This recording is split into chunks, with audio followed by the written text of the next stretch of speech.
हमने class 8 science का chapter 5 हम लोग पढ़ रहे थे। पार्ट 1 हम लोग कवर कर चुके हैं, जिसमें हमने 5.5 तक पढ़ा था टॉपिक। आज हम लोग 5.6 से पढ़ेंगे। लास्ट टाइम की वीडियो काफ़ी लेंथी हो जाती है, इसलिए मैंने इसको 2 पार्ट्स में बनाया है। आज का जो पार्ट होगा ये पार्ट 2 होगा। और अगर आप मेरे चैनल पर न्यू हैं तो प्लीज़ मुझे सब्सक्राइब करें, लाइक करें। Endemic species. Endemic species are those species of plants and animals which are found exclusively in particular area. They are not naturally found anywhere else. A particular type of animal or plants may be endemic to a zone, state or a country.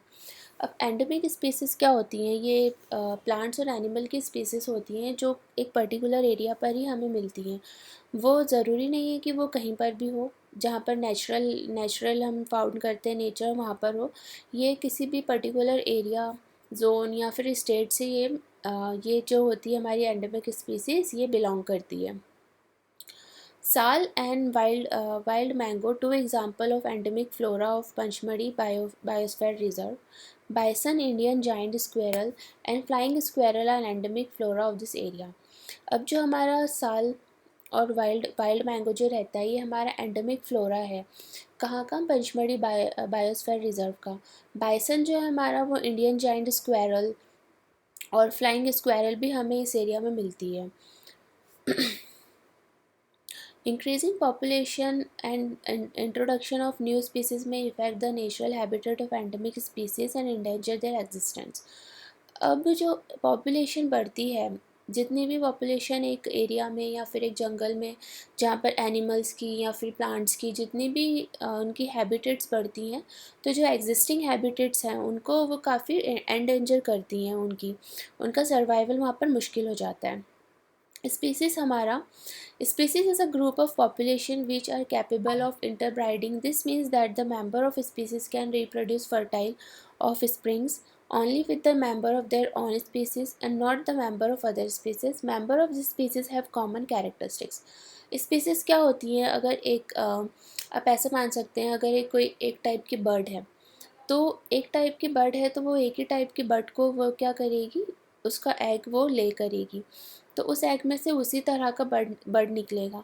But ऐसा नहीं होगा कि एक तरह का एक bird है एक टाइप की और वो उसका एग होगा वो दूसरी बर्ड टाइप का बर्ड होगा. तो ऐसा नहीं होता है. इसको एक पर्टिकुलर स्पीसीज़ कहते हैं कि एक स्पीसीज़ अगर एक तरह का कोई बर्ड है तो वो उसी तरह के बर्ड के बच्चे को वो जन्म देगी. Wildlife sanctuary.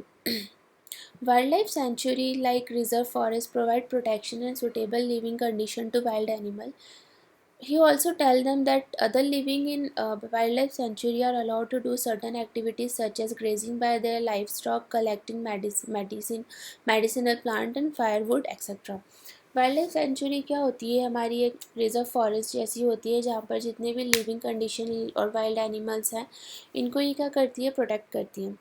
Wild life sanctuary में कुछ एक्टिविटीज़ अलाउड होती हैं, लाइक रेजिंग होती है, कलेक्शन ऑफ मेडिसिन्स, कुछ हमारी मेडिसिन्स होती हैं जो हमें जंगल में से मिलती हैं, तो और जो फायरवुड्स होती हैं, ये कुछ ही तरह की एक्टिविटीज़ हमारी वाइल्ड लाइफ सेंचुरीज़ में अलाउड होती हैं. National park. National parks, these reserve a large diverse enough to protect whole set of ecosystem. They preserve flora and fauna, landscape and historical object of an area. Satpura National Park. Satpura National Park is the first reserve forest of India. The finest Indian teak is found in this forest. There are more than 100 national park in India. हमारा जो national park रहते हैं वो बहुत reserve होते हैं, बहुत reserve करते हैं उसको काफ़ी लार्ज एरिया में, और वहाँ पे बहुत डाइवर्स रहती है, बहुत डाइवर्सिटी रहती है. वहाँ पर अलग अलग तरह के एनिमल, प्लांट्स और जितना भी इकोसिस्टम है हमारा, लाइक एनिमल्स, जितने एनिमल्स, प्लांट्स, माइक्रो ऑर्गेनिज़म्स और बहुत तरह की अलग अलग तरह की हैबिटेट स्पीसीज़, ये लोग वहाँ पर क्या करते हैं? रिज़र्व करते हैं नेशनल पार्क्स में. फ्लोरा एंड फोना तो पता है आपको, एनिमल्स एंड प्लांट्स को बोलते हैं. और कुछ कुछ हमारे नेशनल पार्क में हिस्टोरिकल्स ऑब्जेक्ट्स भी रहते हैं. सतपुरा नेशनल पार्क जो है वो इंडिया का फर्स्ट रिजर्व फॉरेस्ट है. सतपुरा नेशनल पार्क मध्य प्रदेश में प्रेजेंट है. मध्य प्रदेश में है वो। और पंचमढ़ी जो आपने बहुत सुना होगा, अगर आपने सुना हो तो, पंचमढ़ी एमपी का हिल स्टेशन है, तो सतपुड़ा नेशनल पार्क वहीं पर ही है। अगर आपको कभी मौका मिले तो प्लीज़ आप घूमने जाना, बहुत ब्यूटीफुल स्पेस है वहाँ। और फाइनेस्ट इंडियन टैग भी हमको इस फॉरेस्ट में मिलता है, और इंडिया में हमारे 1000 से भी ज़्यादा नेशनल पार्क्स हैं। Tiger is Tiger is one of many species which are slowly disappearing from our forest, but the Satpura Tiger Reserve is unique in the sense that a significant increase of population of tiger has been seen here. Once upon a time, animal lion, elephant, wild buffalo, or bison were found in a Satpura National Park. Animals whose number are diminishing to level that might face extinction are known as the endangered animal.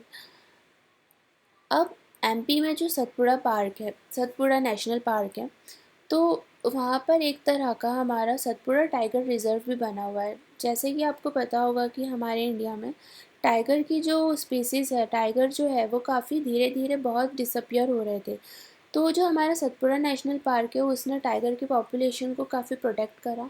अब वहाँ पर tiger की जो tiger जो हमारा है, अब वो उसकी पॉपुलेशन वहाँ पर बढ़ रही है धीरे धीरे। और तरह के एनिमल्स भी like elephant, lion, wild buffalo, बारहसिंगा, ये भी हमें अब सतपुड़ा नेशनल पार्क में देखने को मिलते हैं।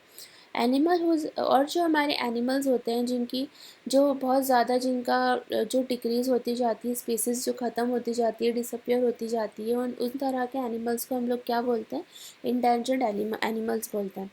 जो tiger, lion, elephant, wild buffalo, बारहसिंगा, ये भी हमारे इंडेंजर्ड एनिमल्स ही हैं। Animals has become difficult because survival of some animals have become difficult because of disturbance in their national habitat. अब हमारे जो एनिमल्स रहते हैं तो इनका सर्वाइवल इसलिए ज़्यादा मुश्किल होता है क्योंकि इनकी जो नेचुरल हैबिटेट रहता है, इनका जो रहने का सर्वाइवल का जो तरीका है उसके अंदर ह्यूमन क्या करता है, डिस्टर्बेंस करता है, जिसकी वजह से ये लोगों की जो जितनी भी स्पीसीज़ हैं वो धीरे धीरे ख़त्म होती जाती हैं। National Park human activities such as gathering, poaching, capturing animal of collection, firewood, medicine plant are not allowed. अब जो नेशनल पार्क्स रहते हैं इसके अंदर क्या होता है कि जो हमारी ग्रेजिंग, पोचिंग, हंटिंग, कैप्चरिंग और animal collection of firewoods, medicine plant ये अलाउड नहीं होता है।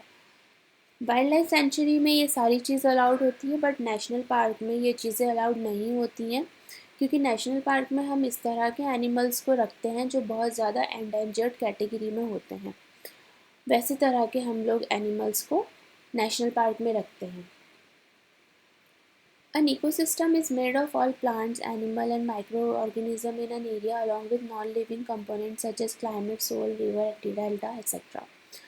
इकोसिस्टम क्या होता है? इकोसिस्टम हमारा किससे बनता है? प्लांट्स, एनिमल, माइक्रो ऑर्गेनिज्म से बनता है, और कुछ नॉन लिविंग कंपोनेंट्स भी होते हैं जो climate, soil, river, delta etcetera, इन सब सारी चीज़ों से मिलकर हमारा क्या बनता है? इकोसिस्टम बनता है। रेड डेटा बुक क्या होती है? Red Data Book is a source of book which keep and record of all the endangered animal and plants. Red Data Book is maintained internationally by an organization. India also maintained Red Data Book for plants and animal found in India. Red data book हमारी इस तरह की एक book होती है जिसके अंदर हमारे सारे रिकॉर्ड होते हैं, सारे जो भी इंडेंजर्ड एनिमल्स, प्लांट्स किस तरह के हमारे इंडिया में पहले थे, अब नहीं हैं, उन सब का हिस्टोरिकल रिकॉर्ड जिसके अंदर हम रखते हैं, उस बुक को हम लोग क्या कहते हैं? Red data book. इसको आप इस तरह से समझ सकते हैं, जैसे हमारे इंडिया में पहले कुछ तरह के एनिमल्स थे, प्लांट्स थे जो अब नहीं हैं प्रेजेंट में, बट हमको ये पता है कि वो पहले थे, तो हम उन सारे एनिमल्स एंड प्लांट्स का जो भी डेटा है, जो भी हिस्टोरिकल डेटा है, हम उसको किसके अंदर रखते हैं? रेड डेटा बुक के अंदर हम उसका रिकॉर्ड रखते हैं। रेड डेटा बुक जो होती है वो एक इंटरनेशनली भी मेंटेन करते हैं कुछ ऑर्गेनाइजेशन, और हमारे इंडिया की खुद की भी एक अलग रेड डेटा बुक है जहाँ पर सारे इंडिया के जितने भी प्लांट्स और एनिमल्स हैं उनके सबके रिकॉर्ड्स लिखे हुए हैं। Migration birds fly to far away area every during a particular time because of climate change. They for laying eggs on the weather in their natural habitat become very cold and inhospitable. Birds who cover a long distance to reach another land are known as migratory birds. Migratory birds, अब क्या होता है कि कुछ तरह की हमारी birds होती हैं जो हमारी वो एरिया टू एरिया वो ट्रैवल करती हैं अकॉर्डिंग टू क्लाइमेट। लाइक एक जगह पर बहुत ज़्यादा विंटर्स में स्नो होती है, तो बर्ड्स क्या करती हैं, वहाँ पर उनके एग वो लेइंग नहीं कर पाती हैं, तो वो लोग मूव करती हैं, फ्लाई होकर वो ऐसे ऐसे क्लाइमेट में जाती हैं जहाँ पर वो बहुत इजीली अपने लेइंग कर दें एग्स को, और उनको जो वहाँ का वेदर है वो उनको नेचुरल हैबिटेट जैसा उनको फील हो। तो इस तरह की बर्ड्स को हम लोग क्या बोलते हैं, माइग्रेटरी बर्ड्स। माइग्रेटरी बर्ड्स को आप इजी वर्ड्स में ऐसे समझ सकते हैं कि बर्ड्स जो हमारी होती हैं वो एरिया टू एरिया फ्लाई करती हैं अपने लेग्स को, एग्स को लेइंग करने के लिए और अपने सर्वाइवल के लिए, बिकॉज जहाँ पर वो रहती हैं वहाँ का टेम्परेचर बहुत ज़्यादा, क्लाइमेट चेंज होता है, तो इस वजह से वो लोग ऐसी जगह पर मूव करते हैं जहाँ पर उनका सर्वाइवल ईजी हो। Recycling of paper. Paper can be recycle paper can be recycled 5 to 7 times for use. Each student save at least one sheet of paper in a day. We can save many trees in a year. We should save reused paper and recycle it.